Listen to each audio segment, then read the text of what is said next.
Hello students, presently हम wave optic study कर रहे हैं। प्रीवियस लेक्चर में हमने पढ़ा था condition for constructive and destructive interference, जिसमें हमने कंडीशंस ऑब्टेंड की थी कि ब्राइट फ्रिंज हमारी कब बनेगी और डार्क फ्रिंज हमारी कब बनेगी। आज वाला जो टॉपिक है बेटा वो है expression for fringe width.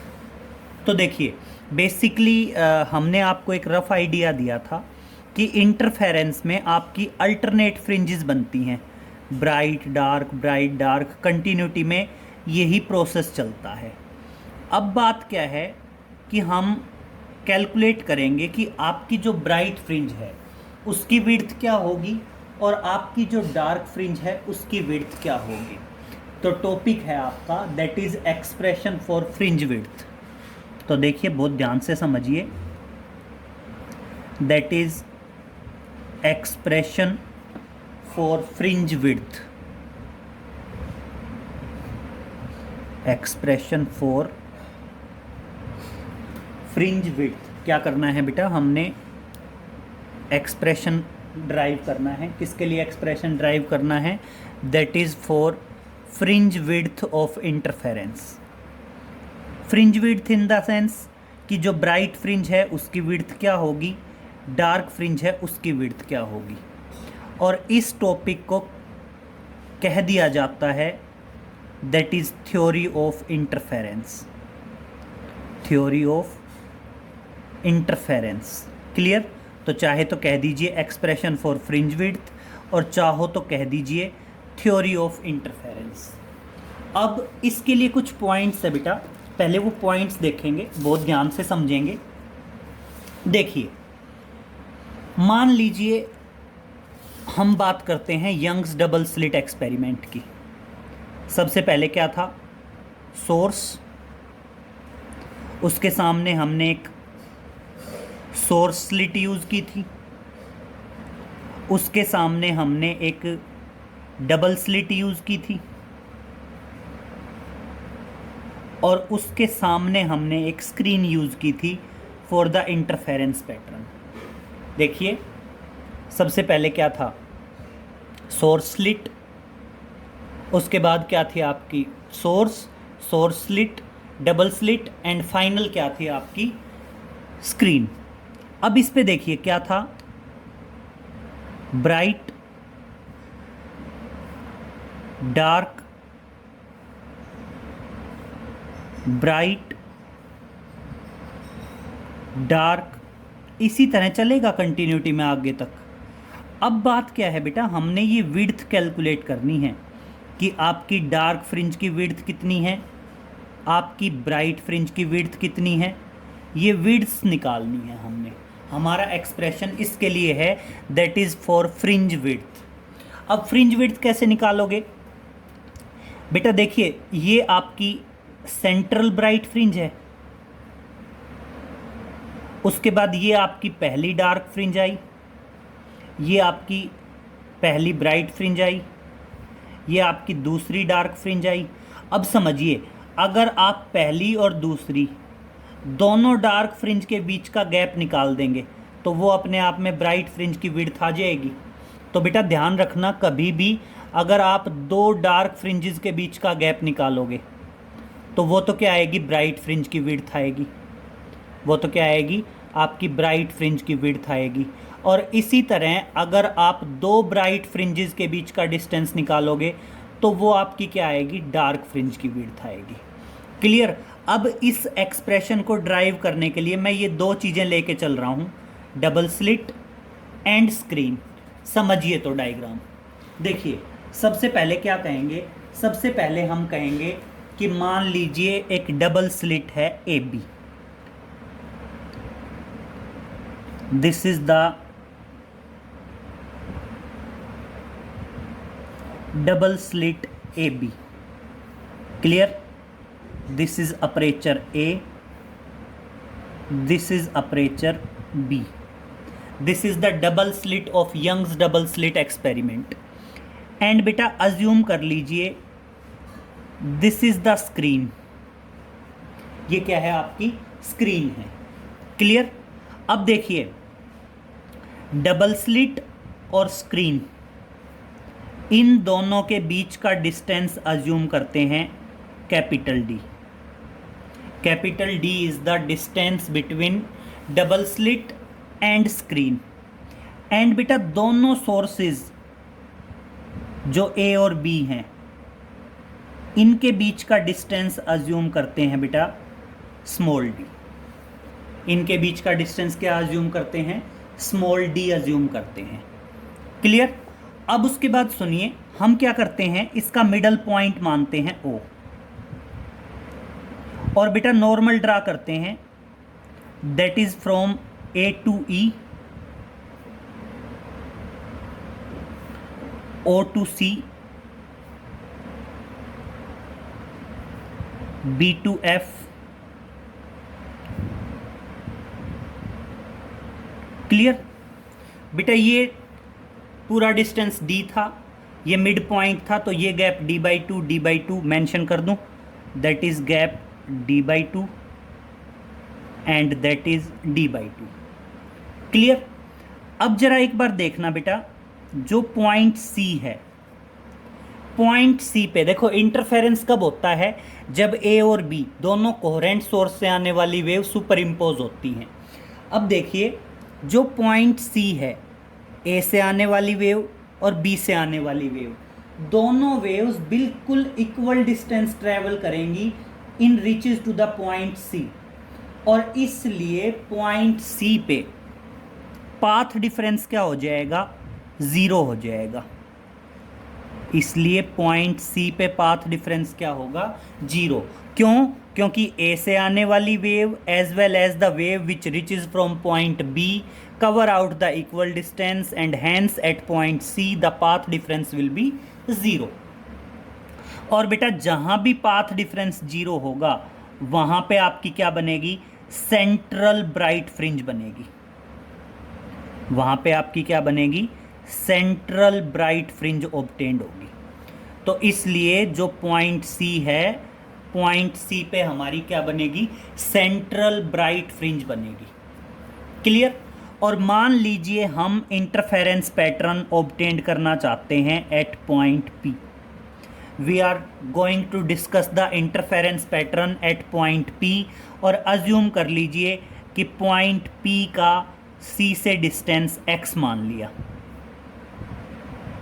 Point P से और C का डिस्टेंस हमने क्या मान लिया? x मान लिया। अब उसके बाद समझिए, अगर हम पॉइंट P पे इंटरफेरेंस पैटर्न को स्टडी करना चाहते हैं, तो इसका मतलब P पे इंटरफेरेंस कब होगा? जब A से आने वाली वेव और B से आने वाली वेव, दोनों वेव P पे पहुंचेंगी। तो देखना, A से आने वाली वेव P पे पहुंचती है, और सेम इसी तरह बेटा आपकी B से आने वाली वेव P पे पहुंचती हैं, और तब जाके आपका इंटरफेरेंस पैटर्न ऑब्टेन्ड होता है।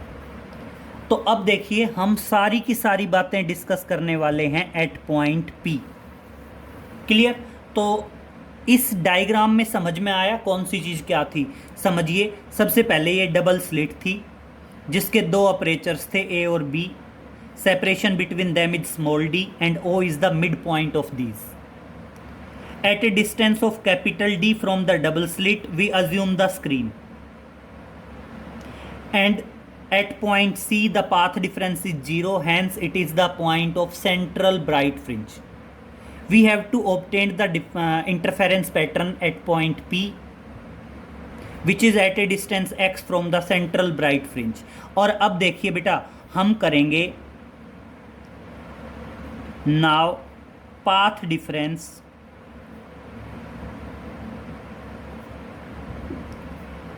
at point P। और अब हम क्या करेंगे बेटा? पाथ डिफरेंस निकालेंगे। और कहाँ पे निकालेंगे पाथ डिफरेंस? पॉइंट P पे पाथ डिफरेंस निकालेंगे। तो देखिए, पाथ डिफरेंस का मतलब क्या है? आप जरा एक बार पॉइंट P को अज्यूम करें। पॉइंट P पे इंटरफेरेंस हो रहा है, तो A से जाने वाली वेव भी P पे पहुंच रही हैं, और B से जाने वाली वेव भी कहाँ पहुंच रही हैं बेटा? P पे पहुंच रही हैं। तो इसका मतलब क्या है? दोनों वेव अगर P पे पहुंच रही हैं तो कौन सी वेव ज़्यादा डिस्टेंस ट्रेवल कर रही है? B से जाने वाली वेव ज़्यादा डिस्टेंस ट्रेवल कर रही है, इसलिए जो पाथ डिफरेंस आएगा, मतलब दोनों वेव में कितना रास्ते का डिफरेंस है, तो वो कैसे निकलेगा? BP और उसमें से क्या कर देंगे? AP को घटा देंगे, that is BP minus AP and that is the path difference. और अब हमारा मेन टारगेट है बेटा, हमने BP और AP की वैल्यू कैलकुलेट करनी है। जो हमारी BP और AP की वैल्यू आएंगी, उन दोनों की वैल्यू को पुटअप करके और हम यहाँ पे क्या कैलकुलेट कर सकते हैं? पाथ डिफरेंस कैलकुलेट कर सकते हैं।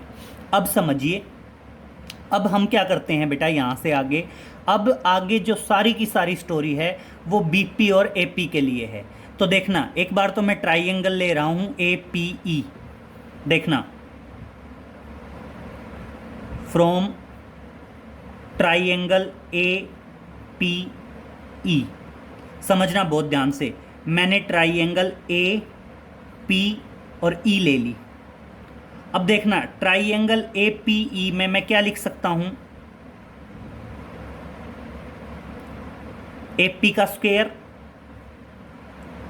इज इक्वल टू किसके बराबर आएगा बेटा? AE का स्क्वायर प्लस PE का स्क्वायर, यही आएगा ना बेटा। और अब देखिए आपका ऑटोमेटिक क्या आ जाएगा?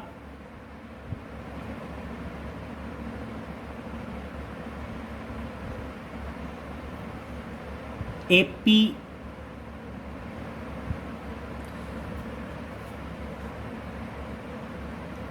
इज इक्वल टू AP का स्क्वायर किसके बराबर होगा बेटा? That is D square plus, ये कंप्लीट डिस्टेंस था बेटा x, और इसमें से ये गैप था d/2, तो इस तरह P क्या बचा? P बचा आपका x माइनस d/2 का होल स्क्वायर। ठीक है, इस तरह से ये हमारी क्या आ गई बेटा? इस तरह से हमारी ये वैल्यू आ गई AP स्क्वायर की। ठीक है, अब क्या करेंगे? सिमिलरली फ्रॉम ट्राइंगल BPF क्या करते हैं? ट्राइंगल ले लेते हैं BPF, ट्राइंगल BPF। अगर इस ट्राइंगल से लें तो आपका BP का स्क्वायर क्या आएगा? देखिए, BP का स्क्वायर आ जाएगा आपका, that is equal to BF का स्क्वायर प्लस PF का स्क्वायर।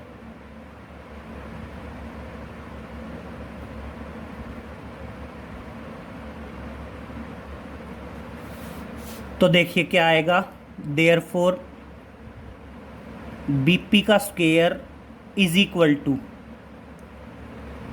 D स्क्वायर प्लस, अब देखिए बेटा ये डिस्टेंस था x और ये है d/2, तो जो टोटल डिस्टेंस है PF वो किसके बराबर आ जाएगा?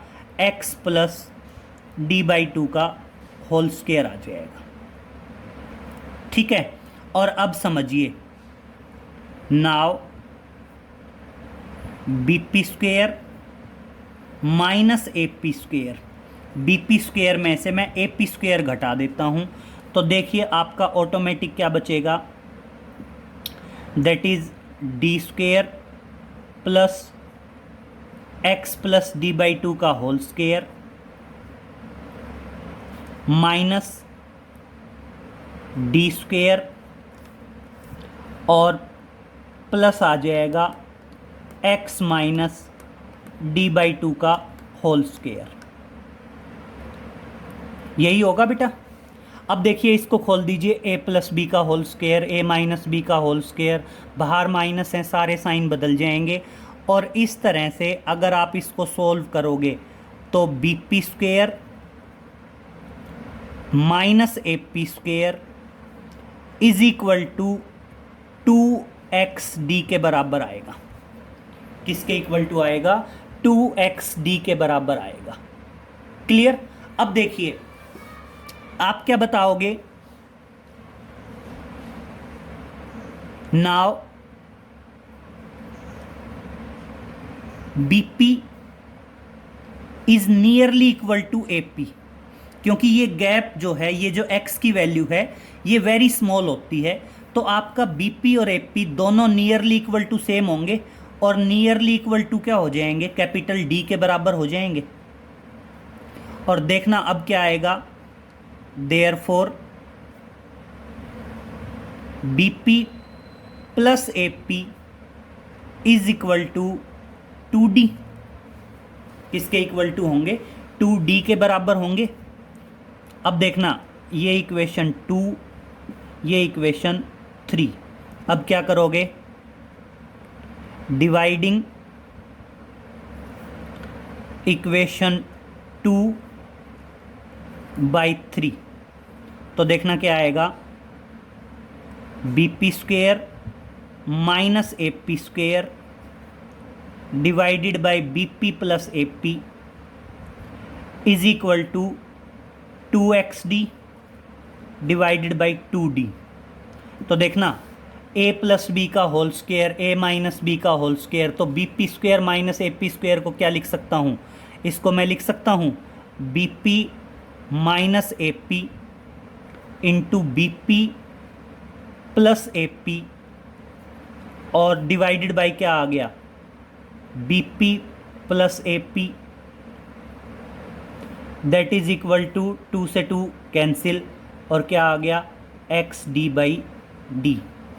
और बेटा बीपी प्लस एपी से बीपी प्लस एपी कैंसिल, और अब देखना बीपी माइनस एपी क्या आ गया? Path difference. और क्या बताओगे?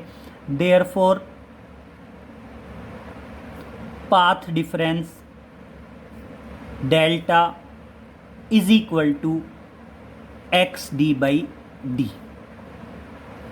और इस तरह से हमारा जो पाथ डिफरेंस आया वो पाथ डिफरेंस किसके बराबर आ गया बेटा? एक्स डी बाई डी के इक्वल आ गया। यहाँ पे एक्स क्या है? Distance from central bright fringe. Small D क्या है? Separation between both the coherent sources. And capital D क्या है बेटा? Separation between double slit and screen. Capital D क्या है? The separation between double slit and screen. अब बेटा इससे आगे की जो स्टोरी है वो बिल्कुल सिंपल है। उसके लिए देखिए एक बार हम पिछले लेक्चर का रेफरेंस लेंगे।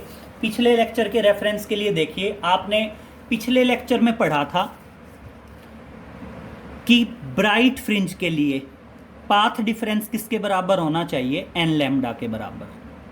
और बेटा डार्क फ्रिंज के लिए आपका पाथ डिफरेंस किसके बराबर होना चाहिए? 2n+1 इंटू लैम्डा बाई 2 के बराबर। और ये क्या है? आपका पाथ डिफरेंस है। तो समझना, यहाँ से आगे क्या करोगे? यहाँ से आगे आप बताओगे नाउ फॉर ब्राइट फ्रिंज, देखिए बहुत ध्यान से, क्या बताओगे? Now for bright fringe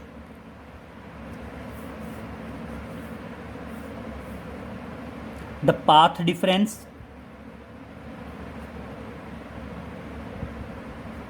should be equal to n lambda। हमने पढ़ा है कि ब्राइट फ्रिंज के लिए पाथ डिफरेंस कितना होना चाहिए? n लैम्डा के बराबर होना चाहिए। तो देखना हमारा पाथ डिफरेंस क्या आएगा? X D by D that is equal to n lambda. किसके बराबर आ गया? n लैम्डा के बराबर आ गया। क्लियर? और इसी तरह अगर मैं डार्क फ्रिंज की बात करूंगा तो इस पाथ डिफरेंस को किसके बराबर रखेंगे? 2n+1 इंटू लैम्डा बाई 2 के बराबर रखेंगे। तो देखना, अगर मान लीजिए मैं यहाँ पे कहता हूँ,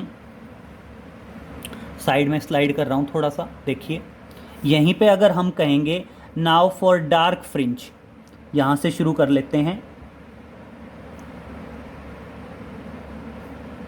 now for dark fringe, dark fringe के लिए क्या होगा बेटा? डार्क फ्रिंज के लिए आपका जो पाथ डिफरेंस है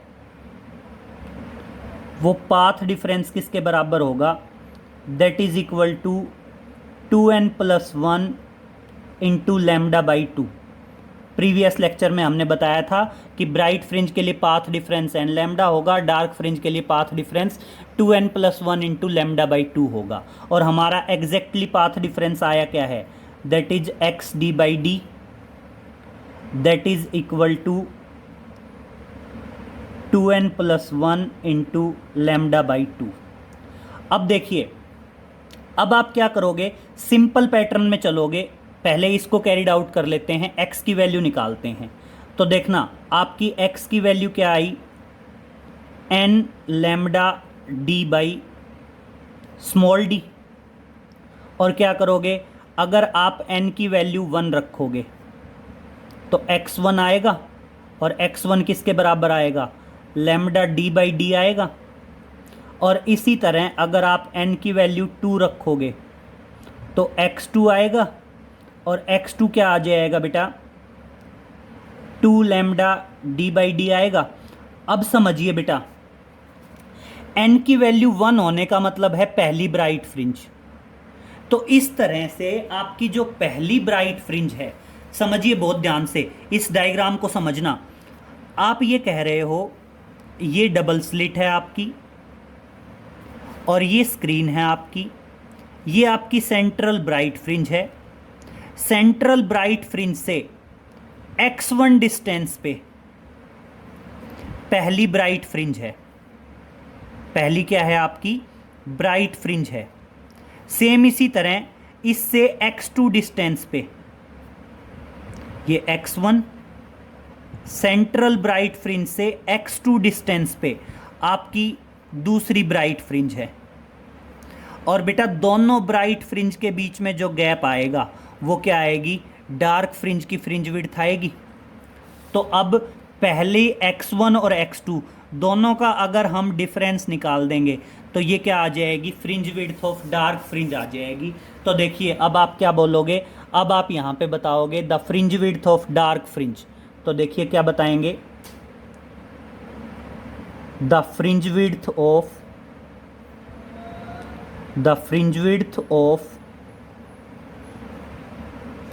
डार्क फ्रिंज, मान लीजिए बीटा, और किसके बराबर होगी, x2 माइनस x1। और जब x2 माइनस x1 करेंगे तो वो ऑटोमेटिक आ जाएगा λd/d। अब देखो ये कोई फर्क नहीं पड़ता बेटा, चाहे x2 माइनस x1 करो, चाहे x3 माइनस x2 करो, चाहे xn माइनस xn माइनस 1 करो। सेम इसी तरह यहाँ पे चलोगे, यहाँ पे जरा x की वैल्यू बताओ मेरे को क्या आएगा। x की वैल्यू आएगी, बोलते जाओ, देखिए 2n+1 λd/2d। सेम यहाँ पे भी क्या करेंगे, n की वैल्यू 1 रखेंगे, n की वैल्यू 1 रख के x1 की वैल्यू आएगी, n की वैल्यू 1 रखो, 2 इंटू 1 2 + 1 3, तो क्या आ जाएगा 3 λd/2d। सेम इसी तरह n की वैल्यू 2 रखो, x2 आएगा, 2 इंटू 2 4 + 1 5, 5 λd/2d। और बेटा ये दोनों पहली डार्क फ्रिंज और दूसरी डार्क फ्रिंज, और अगर दोनों का आप गैप निकाल दोगे तो ये ऑटोमेटिक क्या आ जाएगा बेटा, आपकी ब्राइट फ्रिंज आ जाएगी। और क्या बताओगे, द फ्रिंज विड्थ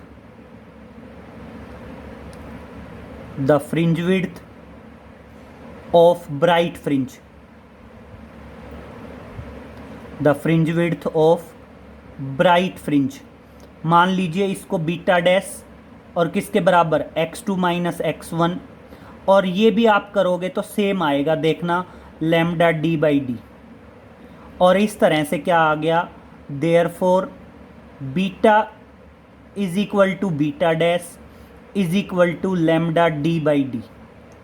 तो इस तरह से ब्राइट फ्रिंज और डार्क फ्रिंज दोनों की फ्रिंज विड्थ क्या आई बेटा, इक्वल आई।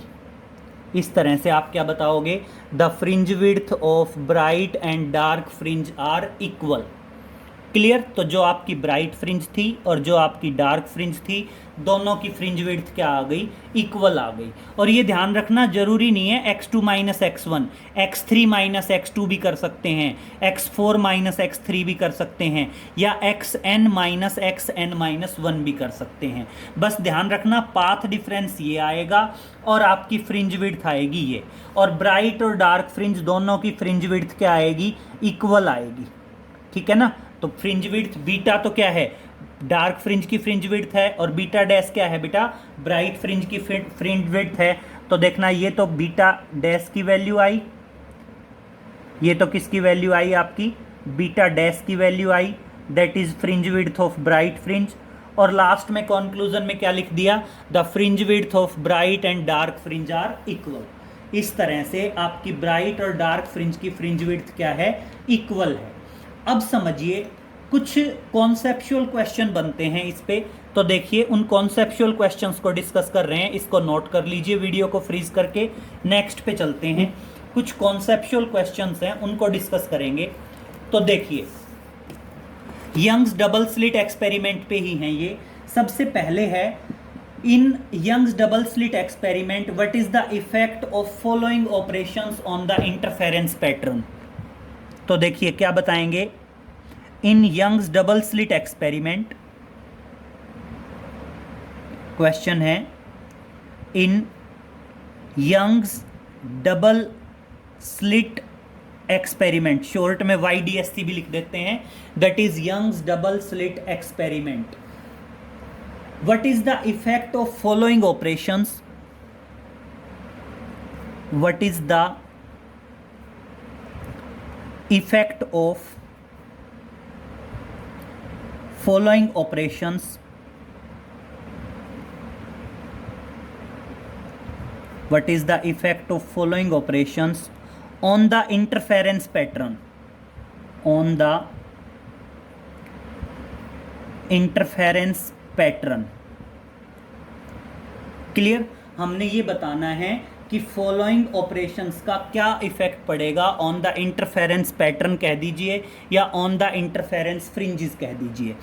पहला, मैं हर एक का सॉल्यूशन साथ साथ डिस्कस करता जाऊंगा। तो देखिए सबसे पहले फर्स्ट की बात करते हैं।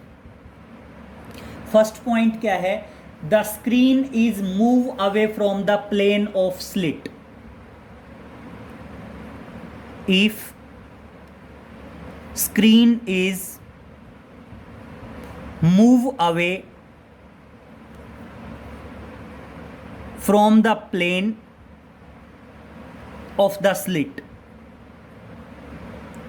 plane of the slit, अगर हमारी स्क्रीन स्लिट से दूर मूव करे। अब समझिए बेटा, देखिए हमने अभी अभी किया कि हमारी fringe width I lambda D by D.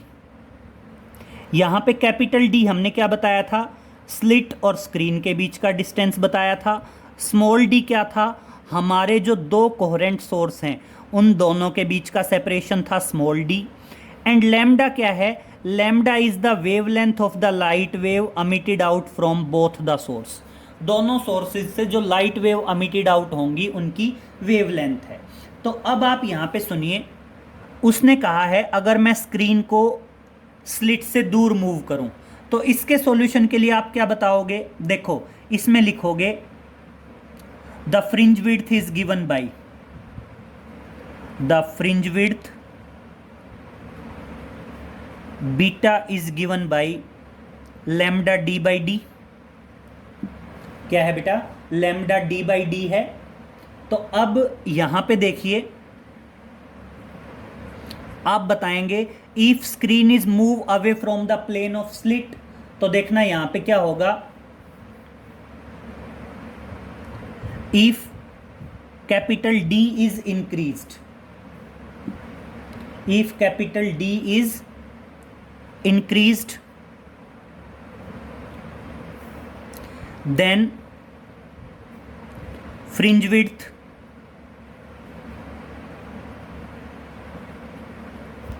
Beta will increase. तो उस टाइम पे आपकी फ्रिंज विड्थ बीटा क्या होगी, इंक्रीज होगी। दूसरा सेकंड इसमें है बेटा, the monochromatic source is replaced by another source of smaller wavelength if monochromatic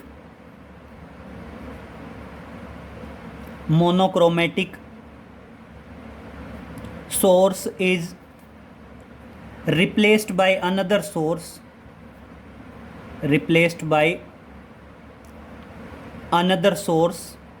of smaller wavelength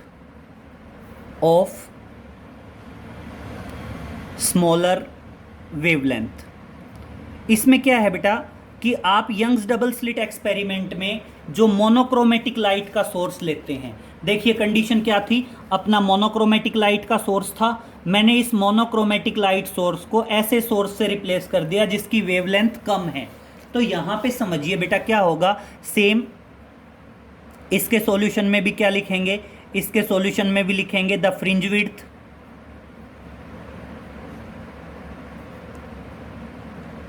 width beta is equal to lambda d by d if lambda is decreased। देखिए अगर दूसरा source smaller wavelength का लगाया गया तो lambda decrease होगा, और बेटा लैम्डा डिक्रीज होगा तो क्या आएगा, डायरेक्टली प्रोपोर्शनल है। अगर लैम्डा डिक्रीज हुआ तो बीटा भी क्या होगा, डिक्रीज। तो क्या बताएंगे, then fringe width beta will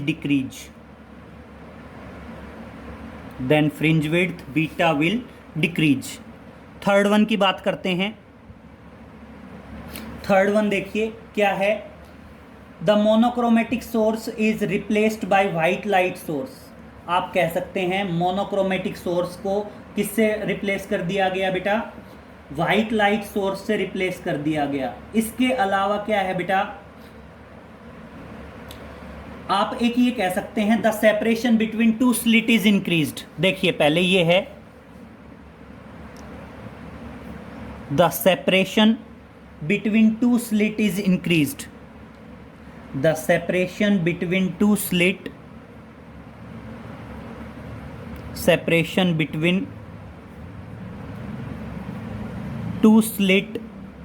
is increased. अब देखिए सेपरेशन बिटवीन टू स्लिट मतलब डी की वैल्यू स्मॉल डी क्या है बेटा, आपके दोनों सोर्सेज के बीच का सेपरेशन है ना। तो अगर मैं इन दोनों के बीच का सेपरेशन इंक्रीज करता हूं, separation between two slit is increased, तो देखना इसके सॉल्यूशन में भी सेम वहीं से शुरुआत करेंगे। The fringe width beta is equal to lambda D by D if small D is increased. अगर स्मॉल डी को क्या किया गया बेटा, इंक्रीज्ड किया गया, तो उस टाइम पे क्या आएगा, देन फ्रिंज विड्थ बेटा इन्वर्सली प्रोपोर्शनल है। अगर स्मॉल डी की वैल्यू इंक्रीज हुई तो बीटा की वैल्यू क्या हो जाएगी, डिक्रीज हो जाएगी। तो क्या बताओगे, fringe width beta will decrease. Next देखिए, हम ये बोलते हैं कि जो सोर्स है that is of monochromatic light. ये जो सोर्स एस है बेटा, ये मोनोक्रोमेटिक लाइट सोर्स है। अगर इसको रिप्लेस्ड कर दें वाइट लाइट सोर्स से तो देखिए क्या बताओगे, इफ मोनोक्रोमेटिक सोर्स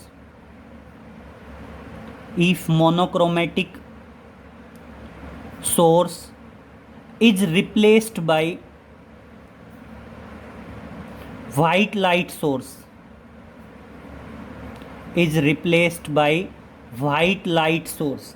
आप हमेशा ध्यान रखेंगे अगर मोनोक्रोमेटिक लाइट सोर्स की जगह आपने वाइट लाइट का सोर्स ले लिया तो बेटा उस टाइम पे ध्यान रखना आपकी जो फ्रिंजेस होंगी वो कैसी मिलेंगी बेटा, coloured fringes will obtained.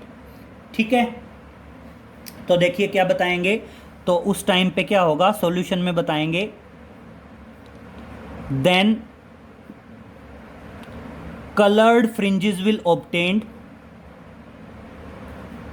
colored fringes will obtain, उस टाइम पे क्या होगा, आपकी कलर्ड फ्रिंजेस ऑब्टेन्ड होंगी, coloured fringes will be obtained of different wavelength. Different wavelength का मतलब क्या है बेटा कि विबग्योर पैटर्न के अलग, विबग्योर पैटर्न के अकॉर्डिंग अलग अलग मिलेंगी। The coloured fringes will be obtained of different wavelength. जबकि जो सेंट्रल फ्रिंज होगी वो अब भी क्या होगी, वाइट रहेगी। And the central bright fringe will remain white, the central bright fringe will remain white, the central bright fringe will remain white. तो आपकी सेंट्रल ब्राइट फ्रिंज तो वाइट रहेगी, और इसके अलावा जो भी ब्राइट फ्रिंजेस थी वो सारी की सारी ब्राइट फ्रिंजेस क्या मिलेंगी बेटा, आपको कलर्ड मिल जाएंगी। बाकी जितनी भी वाइट फ्रिंजेस थी वो सारी की सारी क्या मिलेंगी बेटा, कलर्ड मिलेंगी। इसी में एक और है, if the YDSC experiment setup is immersed into the water, if YDSE मतलब कंप्लीट जो एक्सपेरिमेंटल सेटअप है, YDSC experimental setup, the experimental setup is immersed into the water. अगर आप पूरे के पूरे सेटअप को किस में इमर्स्ड कर देते हैं बेटा, वाटर में इमर्स्ड कर देते हैं, that is immersed into the water. तो देखिए इसका सॉल्यूशन भी क्या होगा, the fringe width will decrease, the fringe width will decrease. Fringe width क्या हो जाएगी बेटा, डिक्रीज हो जाएगी। और क्या बताओगे, जो न्यू फ्रिंज विड्थ है, जो नई फ्रिंज विड्थ आएगी, the new fringe width beta dash is equal to beta by mu. मतलब जो पुरानी फ्रिंज विड्थ थी उसको वाटर के रिफ्रैक्टिव इंडेक्स से डिवाइड कर देंगे। म्यू क्या है, म्यू है refractive index of water, that is refractive